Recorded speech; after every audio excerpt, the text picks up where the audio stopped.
சாவகச்சேரி மருத்துவமனையில் முறைகேடுகள் ஊழல்கள் நடக்கின்றன என்று அந்த மருத்துவமனையின் பதில் வைத்திய அத்தியட்சகராக நியமிக்கப்பட்ட மருத்துவர் அர்ஜுனா பகிரங்கமாக தெரிவித்த பின்னர் வடக்கு மருத்துவத்துறை பலத்த விமர்சனங்களை சந்திக்க ஆரம்பித்திருக்கிறது.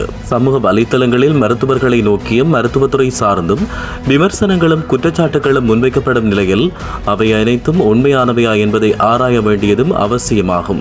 மருத்துவத்துறையில் குறைபாடுகள் முறைகேடுகள் இருக்கின்றன என்பதை ஏற்றுக்கொள்ளும் அதே நேரம் இப்போதுள்ள கள நிலைமையை பயன்படுத்தி மருத்துவர்கள் மீது சேரடிக்க முயற்சிப்பதை கண்டிக்க வேண்டியதும் அவசியமாகும். சாவகச்சேரி பதில் வைத்திய அத்தியட்சகராக கடமையாற்றியிருந்த மருத்துவர் அர்ஜுனா அம்பலப்படுத்தியிருந்த மருத்துவத்துறை சார்ந்த குற்றச்சாட்டுகளால் எழுந்த அதிர்வுகள் அடங்க முன்னர் புற்றுநோய் மருத்துவ நிபுணர் ஜெயக்குமார் வெளிப்படுத்திய விடயம் இப்போது பேசு பொருளாகி இருக்கிறது. தனியார் ஊடகம் ஒன்றில் அவர் கூறியிருந்தவற்றை தங்களுக்கு புரிந்தவாறு வியாக்கியானம் செய்ய ஆரம்பித்திருக்கின்றனர் சமூக வலைதள கருத்தாளர்கள். என்னுடைய வீட்டை தாக்கி கழிவுயில் வீசி அச்சுறுத்தியே என்னை எங்கிருந்து அகற்றினார்கள். அதன் பின்னணியில் மருத்துவமனையின் பணிப்பாளர் இருந்தார். அவரின் பெயரை கூறவே அருவருப்பாக இருக்கிறது என்று புற்றுநோய் மருத்துவ நிபுணர் ஜெயக்குமார் அந்த தொலைக்காட்சி நிகழ்ச்சியில் அவர் மருத்துவமனை பணிப்பாளரின் பெயரை குறிப்பிட மறுத்துவிட்டார். அவரது இந்த கருத்தை முன்னிறுத்தி யாழ்ப்பாண போதனா மருத்துவமனையின் தற்போதைய பணிப்பாளர் தங்கமுத்து சத்தியமூர்த்தியை தாக்க ஆரம்பித்திருக்கின்றன சில ஊடகங்களும் சமூக வலைத்தள கருத்தாளர்களும். இந்த விடயத்தை ஆராய ஆரம்பித்த உதயன்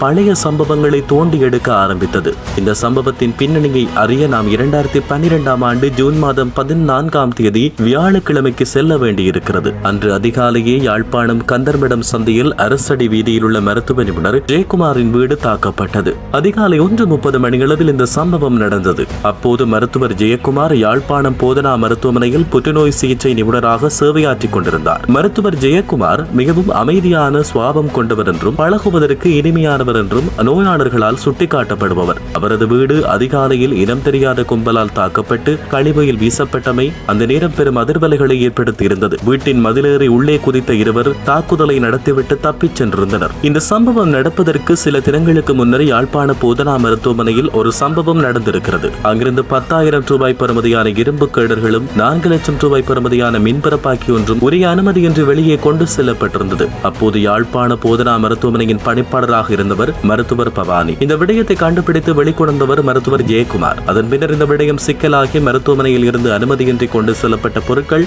மீளவும் கொண்டு வரப்பட்டிருந்ததோடு போதனா மருத்துவமனையில் கடமையாற்றி வந்த மருத்துவ அதிகாரி ஒருவர் கொழும்புக்கு இடமாற்றப்பட்டிருந்தார். இந்த சம்பவத்திற்கும் தனது வீட்டின் மீதான தாக்குதலுக்கும் தொடர்புள்ளது என்று அப்போதே கூறியிருந்தார் மருத்துவர் ஜெயக்குமார். அப்போது இந்த சம்பவத்திற்கு கடும் கண்டனத்தை வெளியிட்டிருந்த அரசு மருத்துவ அதிகாரிகள் சங்கமும் அதை ஆமோதித்திருந்தது. மருத்துவரின் வீட்டின் மீதான தாக்குதலுக்கு கண்டனம் தெரிவித்து மறுநாள் குடாநாடு முழுவதும் மருத்துவர்கள் பணிப்புறக்கணிப்பு போராட்டம் நடத்தியிருந்தனர். ஆனால் இந்த தாக்குதலை நடத்திய குற்றவாளிகள் இதுவரை கைது செய்யப்பட்டதாக தெரியவில்லை. இந்த சம்பவங்கள் நடக்கும் போது மருத்துவர் தங்கமுத்து சத்தியமூர்த்தி வவுனியாவில் கடமையாற்றிக் கொண்டிருந்தார். அவர் யாழ்ப்பாணம் போதனா மருத்துவமனையில் 2015ஆம் ஆண்டு பதவியேற்றார். அவர் யாழ்ப்பாணத்துக்கு வருவதற்கு 3 ஆண்டுகளுக்கு முன்னர் நடந்த சம்பவத்துடனேயே இப்போது தொடர்பு படுத்தப்பட்டு சேரடிக்கப்படுகிறார். இந்த சம்பவத்துடன் தொடர்புடையவர் யார் என்பது இப்போது மக்களுக்கு புரிந்திருக்கும் என்று நினைக்கின்றோம். வடக்கில் மருத்துவத்துறை சார்ந்து மக்களால் முன்வைக்கப்படும் குற்றச்சாட்டுகள் விமர்சனங்கள் கற்பனைகள் அல்ல. அவர்களுக்கு நேர்ந்த கசப்பான அனுபவங்களும் அவர்களுக்கு போதிய அளவு விளக்கங்கள் வழங்கப்படாததும் இதற்கு முதன்மை காரணங்களாக இருக்கின்றன.